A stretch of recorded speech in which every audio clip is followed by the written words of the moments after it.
¿Qué tal? ¿Cómo están? Muy buenas noches. Gracias por su sintonía. Soy Eduardo Arévalo y esto es Debate. Y hoy tenemos el gusto y el honor de recibir en los estudios esta noche a Alfa Karina Arrué, montañista salvadoreña, a quien le damos la más cordial bienvenida. Gracias por acompañarnos. Gracias, muy amable.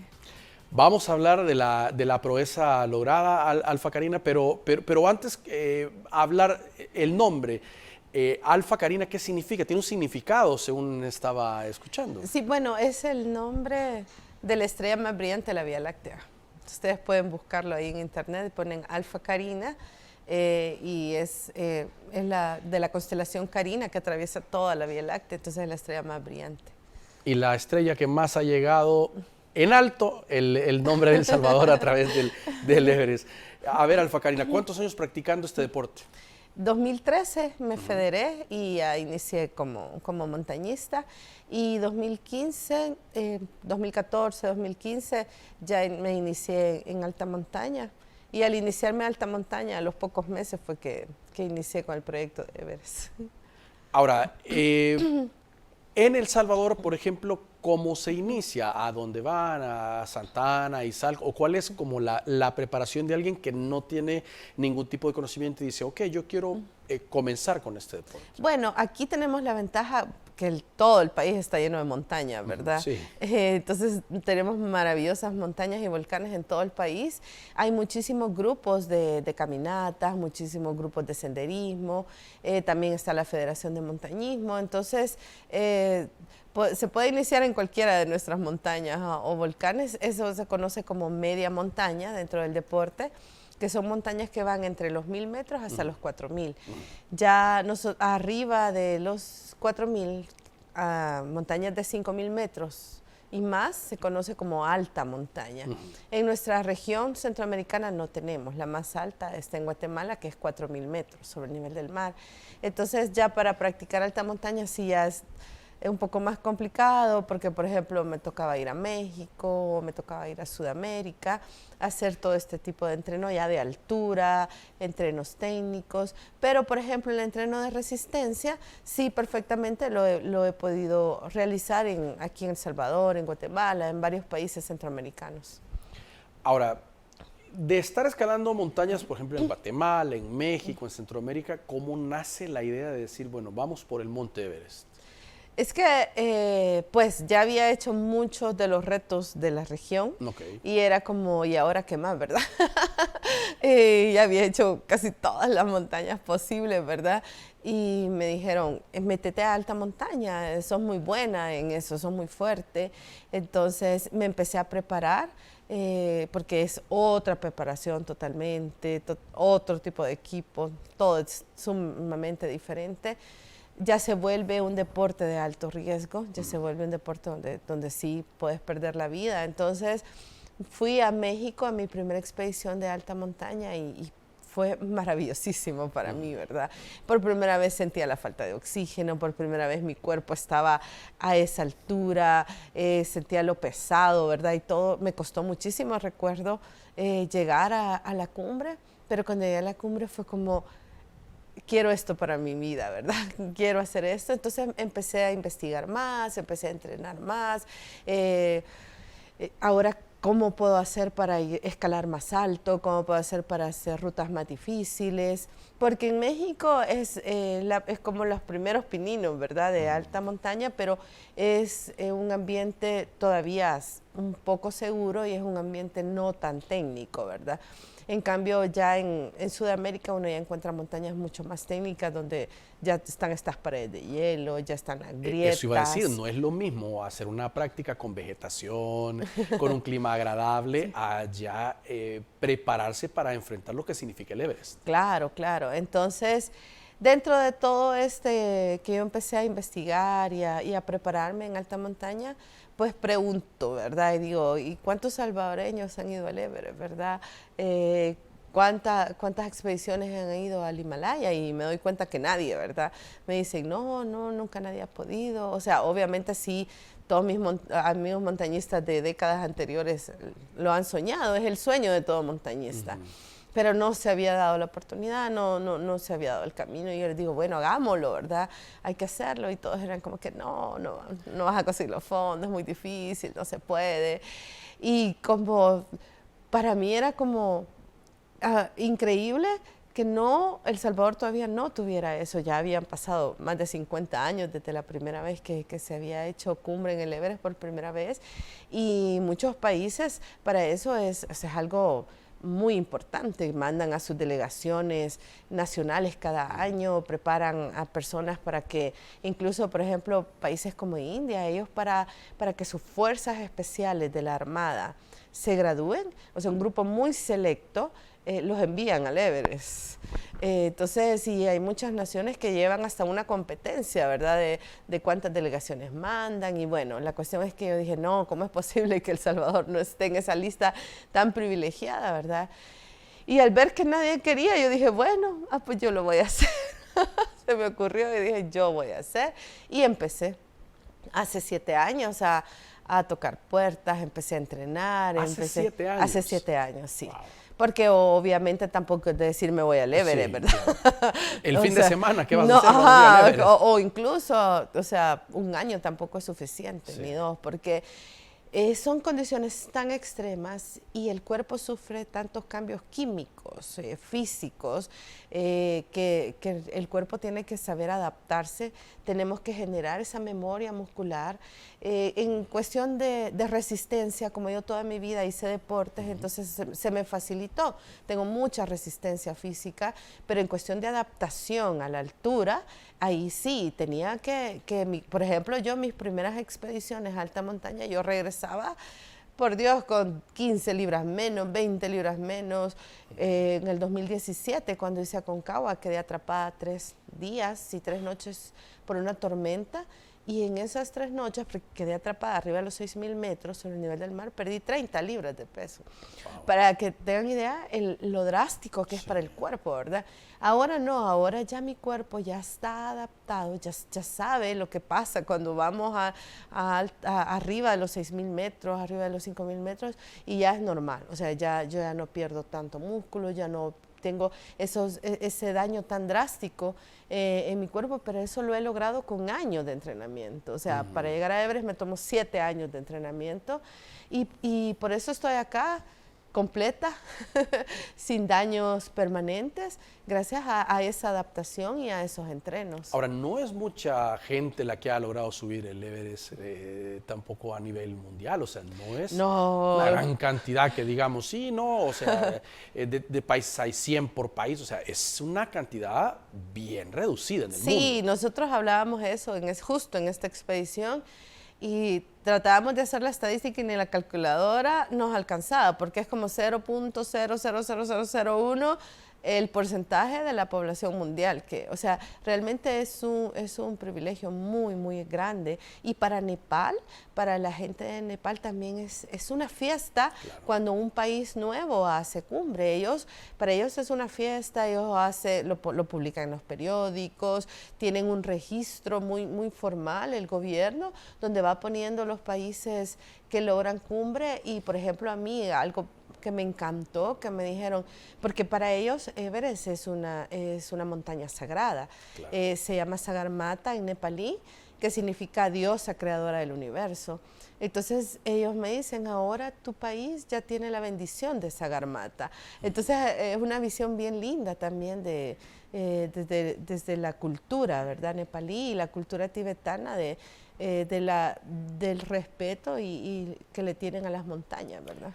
Ahora, el primer intento influye en un montón de factores, la preparación física, la preparación mental, pero también la situación climática, que sabemos que hay pronósticos, pero de repente se viene más, se viene menos, y esto puede afectar, que fue lo que ocurrió en el primer intento. Sí. ¿La frustró esto? ¿Sintió enojo de decir, ¿y por qué cambió tanto el clima así? ¿O cómo lo vivió? Mira, fue muy, muy, muy duro porque físicamente me sentía bien, físicamente me sentía fuerte, y entonces fue una gran frustración el sentirme bien y que el clima estaba, pero totalmente mal, ¿verdad? O sea, el año pasado en la misma expedición tuvimos 2 intentos de ir a la cumbre y los 2 intentos coincidieron con los ciclones, ¿verdad? Entonces, sí fue muy frustrante. Al principio me molesté incluso con el Sherpa y le decía, no, ¿cómo es posible? Y afuera es chistoso porque afuera un gran ciclón, ¿verdad? Así, y yo, ¿cómo tengo que ir, verdad? Y pero ya cuando caí en cuenta, ¿verdad? De lo mortal que era que yo siguiera adelante, pues me acuerdo que le hablé a la montaña y le dije, gracias por dejarme llegar hasta acá. Te pido la oportunidad de volver. Y ahí me entró la llorona, ¿verdad? Ahí empecé a llorar y a llorar y a llorar. Y pasé días y días llorando, iba bajando y la gente era como que, ay, no, no. Y, o sea, gente que no me conocía y yo llorando, ¿verdad? No podía ni siquiera ni hablar. Sí, fue muy duro porque en ese entonces tenía 6 años de entreno. Pues tenía una hipoteca que había hecho para poder ir a la expedición y poder pagar la expedición. ¿Es tan caro? Sí, sí. Entonces, pues yo hipotequé mi casa porque necesitaba $60,000, ¿verdad? Para poder ir. Y pues te imaginas, y pensé en todo el esfuerzo, claro, la deuda, todo, o sea, y lo que me ponía súper triste es que yo decía, no voy a poder volver, o sea, por mis medios es mentira, yo no voy a poder volver. Entonces eso era lo que me ponía triste. Y pues cuando vengo al país tenía la sorpresa, ¿verdad? Que me estaban esperando en Indes y que el licenciado Yamil Bukele me dice, si vos estás dispuesta a volver, nosotros creemos en tus capacidades y te vamos a apoyar al 100. ¿Y quieres volver? Y yo ni lo pensé, o sea, ni nada, o sea, sí, me pongo la camisa y sí, ¿verdad? Y sí, no paré de entrenar, pero dicen que las cosas suceden a su tiempo, ¿verdad? Y hasta después uno se da cuenta de la sabiduría de por qué no pasó. Este último año, el año pasado, tuve un accidente con mi Sherpa ya en la bajada, cuando yo estaba tan triste que me quedé 3 días, me quedé una noche en campo 3, algo que siempre te dicen no, jamás, ¿verdad? Tenés que bajar hasta el campo 2, pero yo estaba tan triste que yo no, me quedo aquí, yo no quería bajar de la montaña. Luego me voy a campo 2 y me quedo 2 noches en campo 2, o sea, yo no quería bajar de la montaña, ¿verdad? Entonces, cuando nosotros pasamos Cumbu, que es como esta parte súper fea, ¿verdad? Que es súper peligrosa para llegar al campo base, ya no había nadie, ya todo el mundo había bajado, porque como estaban estas grandes tormentas, ni siquiera podían subir helicópteros a campo 2, porque pueden subir hasta campo 2, sí, porque había demasiadas nevadas. Entonces íbamos prácticamente solos los dos atravesando Cumbu y él se cae. En la cuerda donde él iba haciendo el rappel, se cae ese serac. Y viene el serac y viene él y por suerte había una grieta y cae adentro de la grieta y adentro de la grieta había como una pequeña terracita y queda ahí porque si no el serac lo hubiera aplastado y si no hubiera estado esa terracita hubiera caído al abismo, ¿verdad? Porque esas grietas no tienen ni fondo o son 30 metros de caída, ¿verdad? Wow. Y entonces fue un tremendo susto, solo estábamos los dos, eso fue en la mañana. Y logramos salir a las 7 de la noche de ahí. 7 de la noche. O sea, fue terrible. Entonces, cuando pasa esto, yo me pongo a pensar, yo no tenía las habilidades para sacar a ese hombre de ahí, para rescatarnos y salir de ahí. Y si él se hubiera matado, yo me muero también, ¿me entendés? Porque no tenía las capacidades técnicas para yo a escalar sola, a hacer los rapeles yo sola. Y entonces este año que hago todos mis entrenos, me voy a sacar un curso especializado en autorrescate y en autonomía de montaña, que es para poder autorrescatarte, ¿verdad? Y eso hizo la diferencia este año, porque este año mi Sherpa se enferma, me abandona el día de cumbre, porque le dio como locura de montaña, me deja totalmente sola, y si yo no hubiera tenido ese conocimiento técnico, fuera de los cadáveres que está ahí arriba, ¿verdad? Wow. Vamos a hacer una pausa y vamos a continuar hablando sobre esta travesía de Alfa Karina Arroyo. Ya regresamos.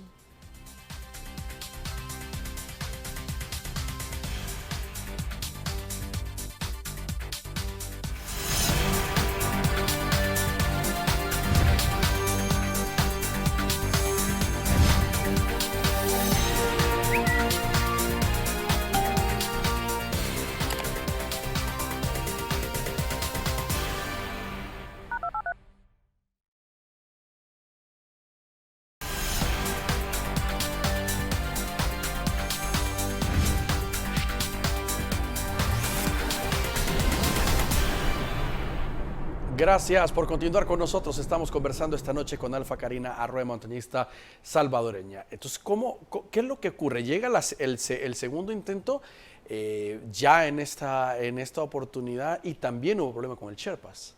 Sí, bueno, toda la expedición, o sea, era súper linda gente, nos llevábamos súper bien. Bueno, en la montaña uno pone la vida en manos de su compañero. Claro. Igual, y él pone su vida en mis manos, pues, porque es un equipo. La gente dice, lleva Sherpa, lo cargan a uno.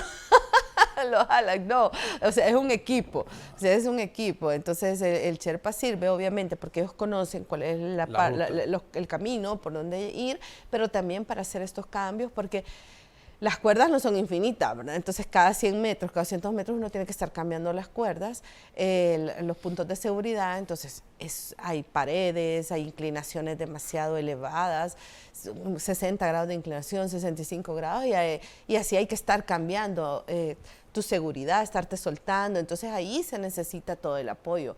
Ambos nos apoyamos. Pero el último día, ya en el ataque de cumbre, ya en el Summit Push, ya en el quinto día, que es el que estamos a 8,000 metros, a donde yo ya me había quedado el año pasado. Ok, al punto del año pasado. Justo al punto del año pasado, pero era totalmente diferente, porque el año pasado era un ciclón lo que estaba ahí, y este año ni se movía nada, o sea, no había viento, y era como que, lo estoy logrando, vea, lo voy a lograr, era perfecto el clima. Y a las 7 de la noche nos empezamos a preparar y de repente vamos viendo de qué se va. Pero así se fue, o sea, todas las horas, llegamos a las 12 de la mediodía ahí y desde las 12 del mediodía hasta las 7 descansamos, ¿verdad? Tratamos de comer, que es imposible comer a esa altura, se trata de comer, se descansa.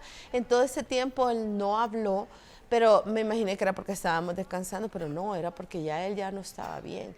¿Por la altura? Sí, es por la hipoxia, la falta de oxígeno. Entonces le dio esta histeria de montaña, esta locura de montaña, y deja de ser él, se vuelve completamente otra persona, otra personalidad, nos miraba como con odio, como que nos quería matar, o sea, fue súper peligroso y por suerte se iba, ¿verdad? O sea, porque yo hasta tenía miedo de que me pudiera empujar, que pudiera hacer algo terrible y estaba el otro Sherpa, Tindu, que este joven nunca había ido al Everest, él estaba contratado solo para cargar, él estaba contratado porque yo hablé con indios y les digo, miren, voy a gastar esto porque no quiero que nada, o sea, que nada me vaya a impedir ir a la cumbre, o sea, quiero como todo lo que esté dentro de mis manos, poderlo cubrir, todo lo que esté a mi alcance, ¿verdad? Entonces les dije, voy a contratar otro Sherpa para que mi Sherpa principal no esté cansado y que él ponga las tiendas, que él nos ayude con la cocina y que el otro Sherpa solo se encargue de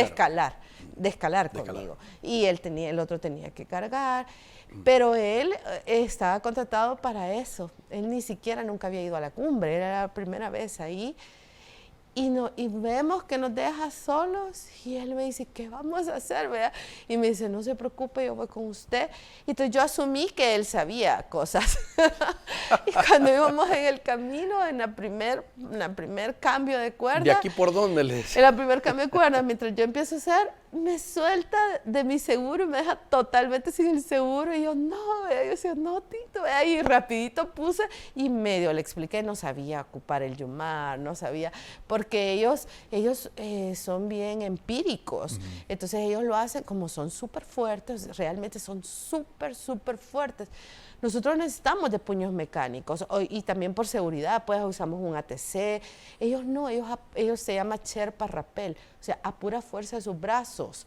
Ellos bajan a pura fuerza de sus brazos las paredes. Y entonces ellos a uno le molestan, haga Sherpa Rappel. Yo, no, gracias. O sea, porque aparte de que no tenemos la fuerza que ellos tienen, obviamente no cumple la seguridad que se necesita. Entonces no sabía utilizar todo esto. Y fue un día sumamente estresante, ¿verdad? El día que tenía que ser el más lindo para la cumbre, ¿verdad? Entonces, sí, fue... ¿El otro ya no apareció? Siempre se iba adelante. Como ahí es un solo camino, ahí no hay nada, no hay manera de irse por otro lado. y siempre se nos quedaba viendo, y cuando estábamos en problemas, porque tuvimos muchas veces problemas, tuvimos muchas veces puntos de que, porque hay, por ejemplo, hay una roca enorme que es durísima, que es una pared prácticamente, y son 200 metros y tenés que estar cambiando a cada momento las cuerdas. Hay cuerdas que están todas podridas, que se pierde la cuerda segura, o sea, hay muchos puntos súper peligrosos, y él estaba siempre como arriba de nosotros y se nos quedaba viendo, y mientras nosotros hacíamos eso, pero no bajaba a ayudar, pero se nos quedaba viendo bien feo, o sea, de una manera como, o sea, como, no sé, el doctor me dice que quizás él estaba alucinando a saber cómo nos miraba, y cuando nosotros empezábamos a caminar, él ya se iba como rápido, ¿verdad? Y en algún momento él recuperó, digamos, hasta que estábamos en Campo 2, hasta que ya habíamos bajado al Campo 2. Hasta que habían bajado. Sí, sí, me tocó bajar igual, así, con esas condiciones. Entonces, sí, las cosas suceden cuando tienen que suceder. Pero fue... Valió de mucho la preparación que también recibió en este año. En Sudamérica. Sí, porque me preguntan una vez quién era tu coach, quién era tu... Y yo le digo, pues lastimosamente aquí nadie podía ayudarme, porque no había nada. O sea, soy la primera que lo hago, estoy abriendo brecha. Entonces, pues me he tenido que soportar con amigos de Sudamérica, que muy buenos amigos y hermanos de montaña, ¿verdad? Que son los que me han dado, no los cursos, pero sí me han dicho, tenés que ir a esta escuela, tenés que hacer esto, y eso es lo que me ha ayudado muchísimo. Ahora, leía que se camina de noche para evitar las avalanchas, ¿verdad? Claro. Es como una estrategia también. Claro, porque es menos peligroso, siempre se sale a las 12 de la noche, para estar llegando al amanecer. En este caso, porque es mucho más larga y mucho más peligrosa, el último día salimos a las 7:30 de la noche y estábamos llegando a la cumbre a las 6:30 de la mañana. Nos tardamos 11 horas, una parte porque había mucho tráfico, otra parte por todo esto que me tocó estar haciendo a mí sola, que perdés muchísimo más tiempo. En otras condiciones, sin tráfico, y si hubiera ido con Sherpa, pues tal vez me hubiera tardado unas 2 horas menos, ¿verdad? Pero fueron 11 horas y... Ahí vemos algunas fotografías de los momentos y la travesía. ¿Ahí qué parte es? Eso es en Khumbu. Esas son partes de Khumbu, que es la cascada gigante de hielo, que es lo que se pasa antes de llegar al Campo 1, que es la parte donde la primera vez se cayó mi Sherpa. Ahí todos los días hay avalanches y derrumbes, todos los días. Eso es en el campamento 2, y toda esa pared que ves es la que se sube, la que está ahí. Esa es la cara del Lhotse. Esa es una pared que solo pude medio así de tomar foto, porque para la gente no se puede, imagínate estar subiendo a pura cuerda esas paredes, y son miles de metros, ¿verdad? Así. Ahora, ¿qué sintió Alfa al llegar a la cima? Obviamente una gran felicidad, ¿verdad? Obviamente sentía, por fin lo logré. Sí me pasó por mi mente todos estos años de sacrificios, todos estos años de esfuerzo, de entreno, de lágrimas, todo. Y fue súper lindo. Me acordé, yo dije, qué lindo, porque lo estoy haciendo por las niñas de mi país, por las mujeres de mi país, que siempre lo dije, quiero dedicarlo a las niñas y a las mujeres de mi país. Estaba muy feliz de poder cumplir, y estaba consciente que estaba marcando un hito en el deporte, estaba marcando un hito en parte de la historia, ¿verdad?, de El Salvador, pero a la vez estaba súper, súper preocupada, y yo decía, por Dios santo, tengo que bajar con vida de esta montaña. Eso le iba a decir, que no solo es llegar, sino también el pensar terrible. En bajar. Claro, porque esa es una subida tan terrible que yo decía, por Dios santo, tengo que bajar todo esto, tengo que bajar con vida, no me puedo caer. Y como es tan duro, porque ves, por ejemplo, montañistas fallecidos, ves ahí los cuerpos congelados, entonces es tan duro, moralmente te pega muy, muy fuerte, y decís, yo puedo ser uno de ellos. Uno piensa en sus familias, dice, o sea, esta persona es un montañista igual que yo, tiene su familia, ha quedado aquí, yo no quiero quedar aquí. Yo decía, tengo que bajar, tengo que llegar a mi casa. Y sí, fue una bajada muy dura también, muy, muy dura, porque me tocó hacerla sola, ¿verdad? Porque en este caso, Tindu, él le tocó cargar más porque el otro Sherpa dejó tirado mi oxígeno. Y entonces él llevaba un oxígeno y Tindu llevaba el otro. Entonces le tocó cargar el otro oxígeno. Claro. Y entonces iba muy cargado, no podía hacer esos cambios, él no podía ni siquiera hacer un rappel, él va a Sherpa rappel. Entonces yo le dije, no, irte tú adelante, ¿verdad? O sea, yo voy a ir a mi ritmo, voy a ir despacio, voy a ir haciendo esto. Entonces, sí, hubieron partes que yo quería llorar. O sea, sentía el dolor del cuerpo, del cansancio. Imagínense, ya el día de cumbre ya llevaba, era el 5.º día desde que habíamos salido del campo base. O sea, son 5 días sin parar. Ya llevábamos 11 horas desde que habíamos salido y toda la bajada, y no solo bajás hasta el campo 4, tenés que bajar hasta el campo 2, o sea, lo que te tomó 5 días subirlos lo tenés que bajar.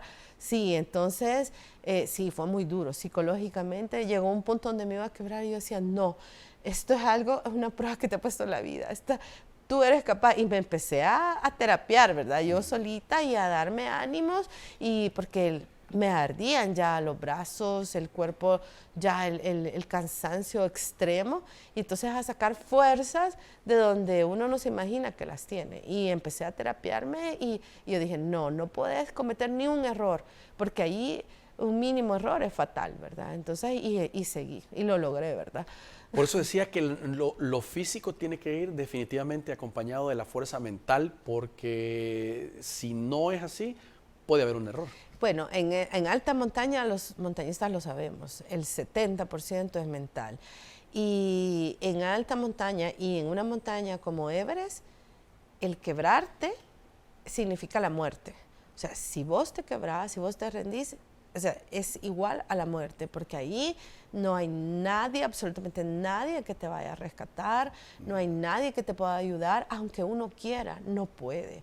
Uno ve cosas espantosas en Everest, uno ve cosas espantosas como ves a alguien que se le está acabando el oxígeno y no puedes hacer nada. Sí. O sea, es tan duro porque vos querés ayudar, o sea, es tu instinto humano de poder querer ayudar y no poder. Y que te dicen, siga, porque si usted se detiene, usted va a ser la siguiente. Exacto. Sí, es muy duro.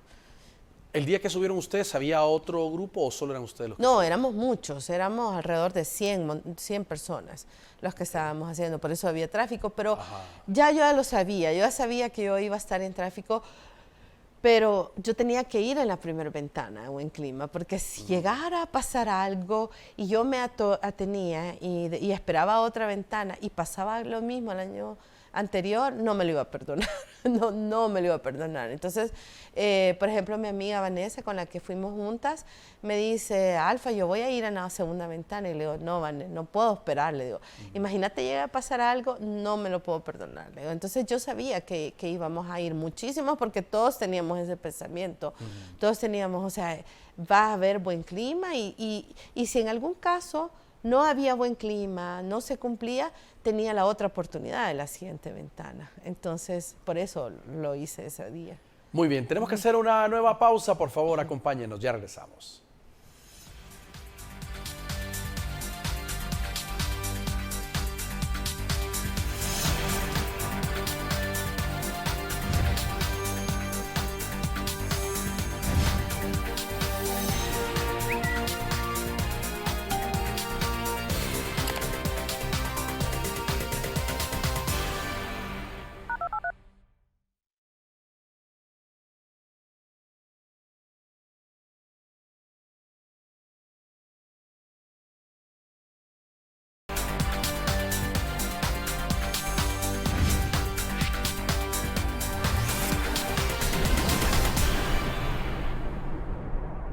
Muy bien, gracias por continuar con nosotros. Alfa, hay mucha literatura y muchas películas también de Hollywood, del Everest, y de repente se ven los rescates que llegan los helicópteros en cualquier parte y suena acuerdo, bajan en algunos tramos, y entonces como que no hubiese tanto peligro, pero en realidad no es así. Hay puntos donde no puede haber algún tipo de rescate cuando alguien ya no puede. Claro, ahora con la tecnología ya los helicópteros logran subir al campamento 2. Hace 5 años no lograban, solo hasta el campamento base. Hoy como montañista sabes que cualquier cosa que te pase arriba del campo 2, te quedas en la montaña. Por eso es que hay tantos muertos ahí, tantos cadáveres, hay muchísimas personas que los sherpas lo que hacen es que es un tipo de entierro, que los ponen en la nieve, los cubren con nieve y les ponen piedras encima, ¿verdad? Pero, por ejemplo, allá a las alturas como el Paso Hillary, o sea, no se puede hacer nada, ¿verdad? Entonces está ahí, tú lo ves, es que está ahí sentado. Y se conserva por el hielo, pues, y obviamente. está intacto, entonces eso te impacta más. Eso te impacta más porque está intacto, su ropa es intacta, todo. Entonces lo ves y, o sea, sí, es durísimo. Hay un ritual para subir según la cultura de Nepal y el Tíbet también. Sí, es muy precioso. Es la puya, que es la ceremonia para pedirle permiso. Se le pide permiso a la montaña, bueno, a Sagarmatha, ¿verdad? Se le pide permiso, se le pide perdón porque uno la daña, ¿verdad? Y se le pide la bondad para que te permita salir de ella. La cultura de ellos es muy, muy respetuosa de todo ser viviente. Ellos respetan plantas, animales, todo el país es vegetariano. Todos ellos son budistas o hinduistas y respetan todo ser viviente. Entonces es muy lindo, es una cultura muy bonita, es una cultura de respeto. Por ejemplo, hay muchos artículos o gente malintencionada que dice que en el Everest hay una gran basura, que los grandes basureros, eso es mentira. O sea, es mentira. Para ellos es sagrada, es la diosa creadora del universo, o sea, sería ilógico, ¿verdad? Que siempre sacan videos, estos videos que se ven que están el montón de tanques de oxígeno, todas las tiendas, las carpas, son del momento. Claro. Porque obviamente en el momento se utilizan, se llevan todos estos. Hay multas muy grandes por un tanque de oxígeno que quede en la montaña. Por ejemplo, a uno le dan una bolsa donde vos tenés que poner todos estos desperdicios en esa bolsa y la entregas al final de la expedición. Y, por ejemplo, todas tus necesidades las haces en bolsa también. Y todo eso baja, ¿verdad? Todo eso baja y ellos después de que pasan las temporadas se quedan, hay un grupo de sherpas especiales que se quedan para bajar todo lo de cada uno de sus expediciones. Sí hay, con los de hielo salieron restos de expediciones de los años 50, años 40, que hubieron muchísimos intentos antes de que Sir Hillary y Tenzing Norgay lograran la cumbre, ¿verdad? Entonces, ahí sí, en esas épocas todavía no tenían una ley ellos donde prohibieran el dejar los desperdicios, ¿verdad? Que es lo que ha pasado cuando han habido de hielo, ¿verdad? Pero actualmente no queda basura. Ahora, ¿pensó en algún momento en esta última expedición o en la primera la expectativa que había en el país de su travesía, que había gente que estaba pendiente, su papá, obviamente, su familia, pero también muchos salvadoreños que estaban pendientes a través de las redes sociales, que estaban viendo en la televisión, los reportajes, dando seguimiento a todo lo que ocurría? Mira, al principio fue como un tipo de presión, fue como una presión bien grande en el sentido de que pues voy portando el nombre del país, ¿verdad? Y obviamente voy con el apoyo de INDES y entonces sí, fue como una presión y después yo dije, no, me tengo que desconectar de esto y tengo que dedicarme a mi entreno, o sea, tengo que dedicarme a estar concentrada y luego era como bien lindo, yo siempre digo, me sentía como abanderada, ¿verdad? Así, cuando te dicen vas a llevar la bandera en el colegio, en la escuela, sí. Entonces porque era como qué lindo poder portar el nombre de tu país y siempre cuando yo presentaba el proyecto les decía, yo quiero que se hable lindo de El Salvador, yo quiero que la gente vea que las personas buenas somos la inmensa mayoría de El Salvador y que somos trabajadores y que tenemos grandes proyectos. Entonces, sí sentía como muy bonito el poder transmitir esto y me ha gustado porque, por ejemplo, en estos días muchos medios internacionales han pasado la noticia sí. Y en Estados Unidos y muchos estados la han replicado y eso de verdad me encanta porque mucha gente fuera del país me escribe y me dice me siento orgulloso de ser salvadoreño. Es bien triste siempre ver una noticia negativa de tu país y a uno hasta le da pena decir que es de ese país, pero me dice, pero hoy me siento orgulloso de ser salvadoreño y de poder compartir una noticia positiva. Bueno, ahora hablábamos antes de entrar al aire que Chelo Arévalo también ha Sí. clasificado a la final del Roland Garros en pareja en Francia. Entonces, esos son logros importantes para el país. Claro, porque él nos representa a todos. Sí. O sea, cada deportista cuando va a una competencia representa a toda una nación, ¿verdad? Por eso es tan importante también el apoyo al deporte. Hay varias iniciativas en la Asamblea Legislativa de declarar la hija meritísima de Salvador. Se presentaron cuando se conoció el resultado para una serie de reconocimientos que me imagino vendrán en los próximos días también. Tecleños de Corazón le hizo un reconocimiento hace algunos meses también. Sí, es muy lindo, la verdad es que es muy lindo que la gente te reconozca el esfuerzo, es muy lindo también que se adueñen también de esto, porque esto es para todo el país, que se adueñen de este logro, porque este logro no es mío, o sea, este logro obviamente pues a mí me costó muchísimo, lo trabajé mucho, pero no lo hice con esa intención de que solo fuera para mí, o sea, lo hice desde el principio, tenía claro el objetivo que era para inspirar a las nuevas generaciones, para inspirar a todos mis compatriotas, a que nos creamos todas las capacidades que tenemos, que creamos en nosotros, que veamos que sí somos capaces de lograr grandes cosas, que tenemos derecho a ponernos metas altas, tenemos derecho a soñar en grande y quitarnos esa mentalidad de burla, esa mentalidad de que cuando alguien dice, quiero hacer algo, dice, ay, estás loco, ¿verdad? O tratan de meterle zancadilla. No, tenemos que ser solidarios, tenemos que apoyarnos y sentirnos orgullosos por los logros de todos nuestros compatriotas. Ahora, en El Salvador tradicionalmente es el fútbol lo que mueve masa, siempre ha sido así, pero cuando surgen deportes, por ejemplo, me acuerdo del tiro con arco, Jorge Jiménez, cuando ganó una presea, pues todo el mundo se volcó también a conocer un poco más, a averiguar, mira, ¿de qué trata este deporte? ¿Es olímpico o no? Y se le empezó como a dar seguimiento y eso es importante, pues abrir la mente. Hay mucho deporte, sin desmeritar el fútbol, donde los salvadoreños hay potencial para destacar también. Claro, por ejemplo, la gente dice, este deporte no es popular, sí lo es. Nosotros tenemos más de 300 volcanes en nuestro país, tenemos tantas montañas, tenemos tantos lugares donde poder ir a caminar, ir a hacer senderismo, ir a hacer trekking, así se inicia. No va a iniciar uno en una montaña de 7,000 metros, pues. Entonces creo que todos tenemos las canchas para poder ir a practicar el montañismo y es súper bonito también conocer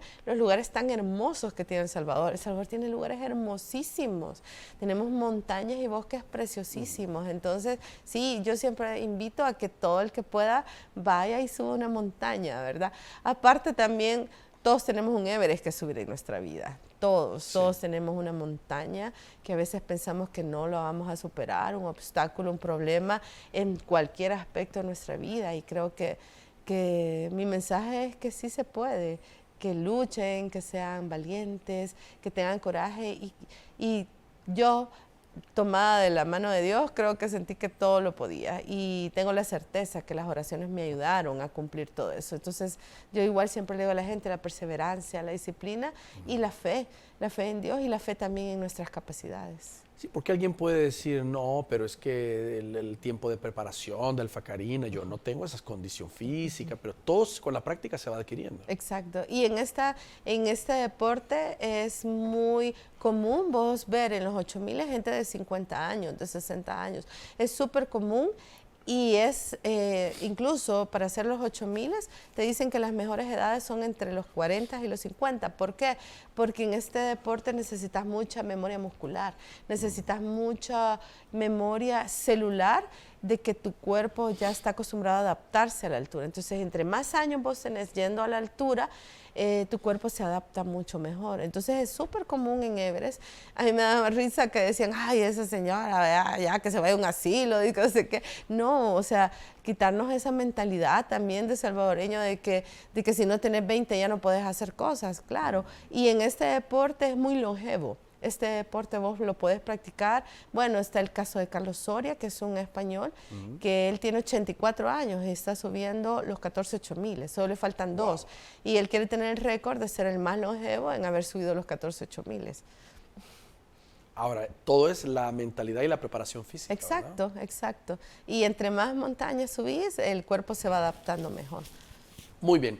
Tenemos que hacer una nueva pausa, por favor. Acompáñenos, ya regresamos.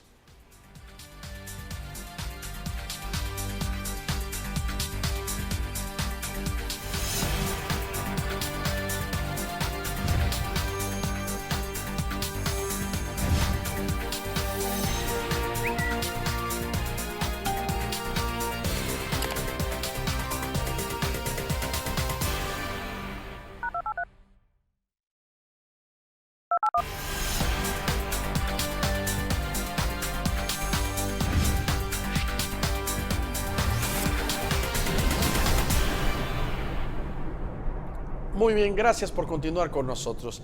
Alfa, hay un tema también que es importante y es el tema de la respiración. Bueno, a veces, o el control de la presión. A veces vamos a la oportunidad de ir a otro país, por ejemplo, México, algún país de Sudamérica, y solo con llegar al aeropuerto ya uno siente el cambio de la temperatura o de la altura y se siente una presión, ya no digamos estar en semejante altura que usted ha estado. ¿Cómo se controla eso? Bueno, eso sí, es muy duro porque conforme uno va subiendo, el oxígeno va bajando. Bueno, en el campo base solo se tiene 50% de oxígeno. Por eso uno pasa más de un mes ahí para que el cuerpo se vaya adaptando a tener todas sus funciones solo con el 50% del oxígeno que normalmente nosotros tenemos acá en El Salvador. Entre más va subiendo, va bajando el porcentaje. Por ejemplo, en campo 2, que estamos a 6.500 metros sobre el nivel del mar, solo tenemos 45% de oxígeno, 40% de oxígeno. Y ya en la zona de la muerte, que ya es arriba de los 7.500 metros sobre el nivel del mar, ya solo hay 30%. Y ahí sí ya la vida no es posible. Entonces, ¿por qué? Por la combinación de la falta de oxígeno y la presión atmosférica. Entonces, la zona de la muerte hace que tu cuerpo ya empiece a descomponerse, tus células ya mueren, y uno tiene máximo 24 horas para estar ahí. Entonces uno entra a la zona de la muerte cuando uno sale del campo 3. Y ya cuando estás en el campo 4 ya sabes que estás dentro de la zona de la muerte y que tenés que ir a cumbre y bajar y salir de ahí lo más pronto posible. Es impactante cómo ves, por ejemplo, que la piel se te cae, cómo sentís tu cuerpo, por ejemplo.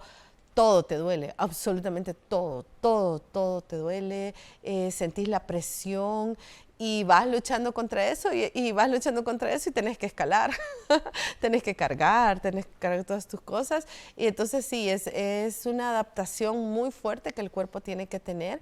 Por eso es que los entrenos son tan fuertes también. Se hacen jornadas largas de 40 horas, 24 horas sin parar para poder forzar el cuerpo a estos límites y que cuando te toque estar, por ejemplo, en la zona de la muerte... 40 horas. Sí, sí, por ejemplo, mis entrenos, a veces hasta el máximo que hice fue 48 horas, sin parar, ¿verdad? En la montaña, escalando, sin dormir, solo descansando que de repente 20 minutos, 10 minutos durmiendo, 10 minutos comiendo y seguir, ¿verdad?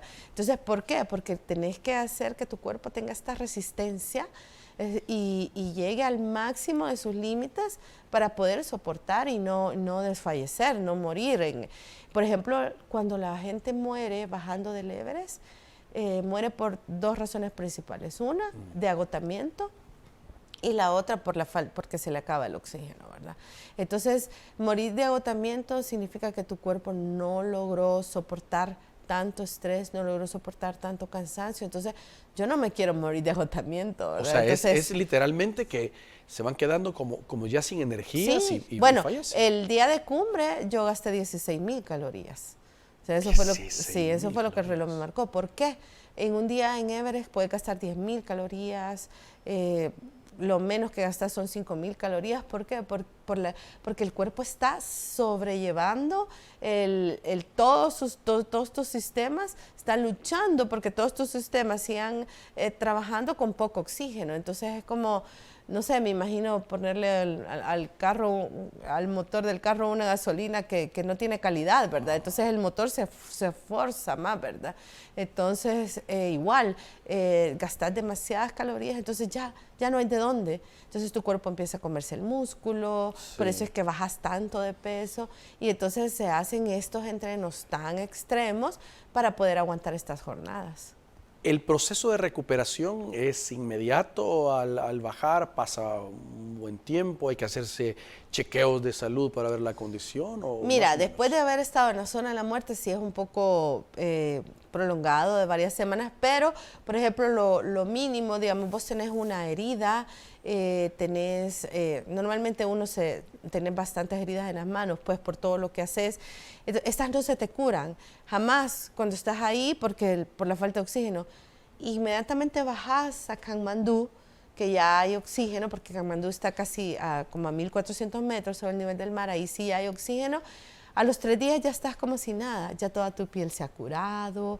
Es súper interesante ver cómo el cuerpo se puede recuperar de rápido, pero, por ejemplo, en cuestión de los órganos internos, como los riñones, tu sistema digestivo, eso sí le toma un poquito más de semanas. Igual la recuperación muscular ya te toma un par de meses, ¿verdad? Puedes recuperar todo el músculo perdido, pero esto es como lo mínimo, o sea, yo tuve como el daño mínimo respecto a poder haber bajado con los pies totalmente congelados o las manos totalmente congeladas, que hubo gente del mismo día que nosotros hicimos cumbre que sí bajó así.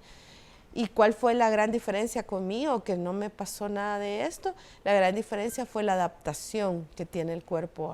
Es probable que sus entrenos hayan sido de menos años o que sus entrenos hayan sido sus rotaciones más cortas.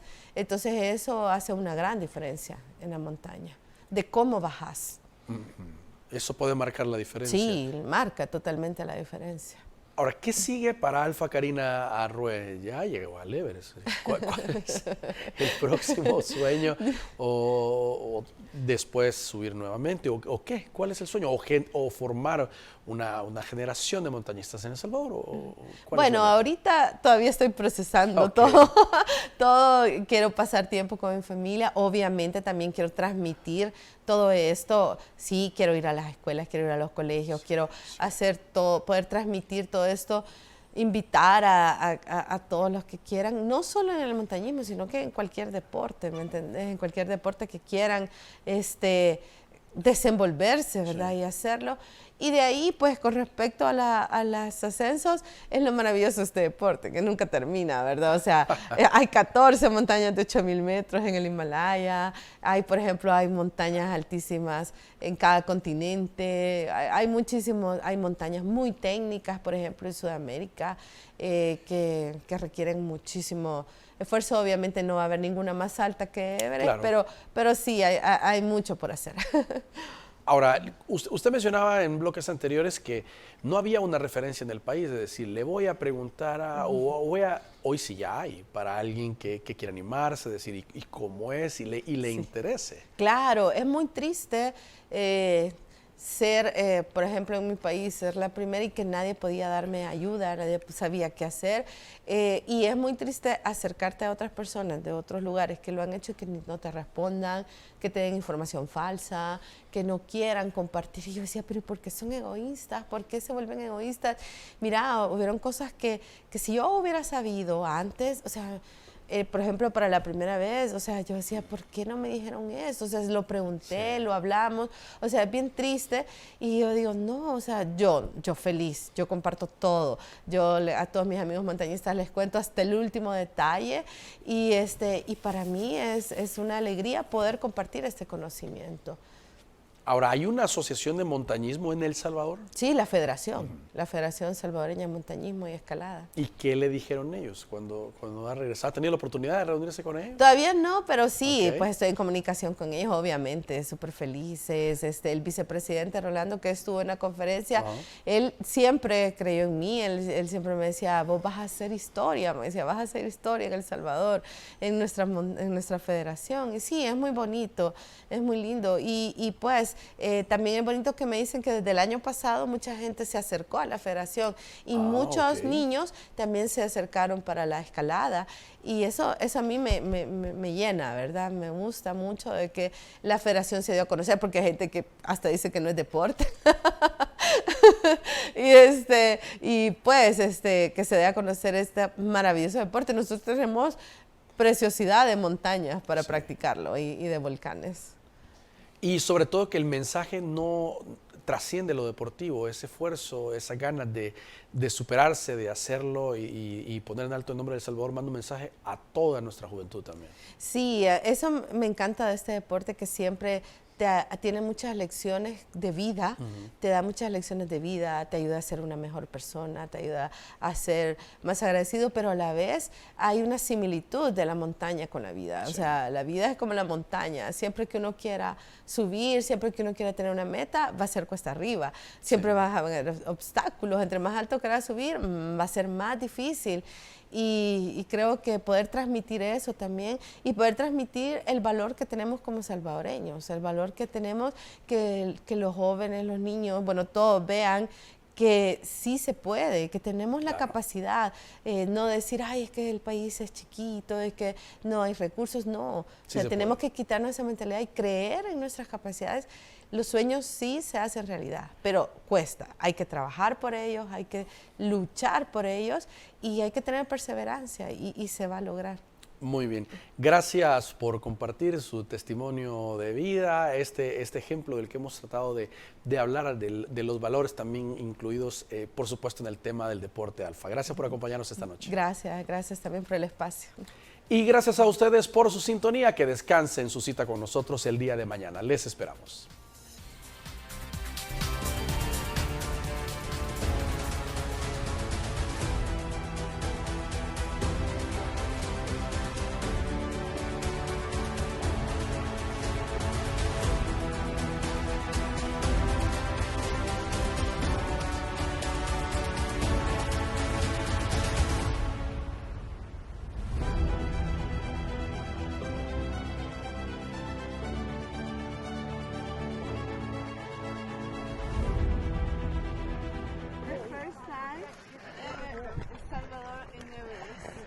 I am the first person in my country in Everest.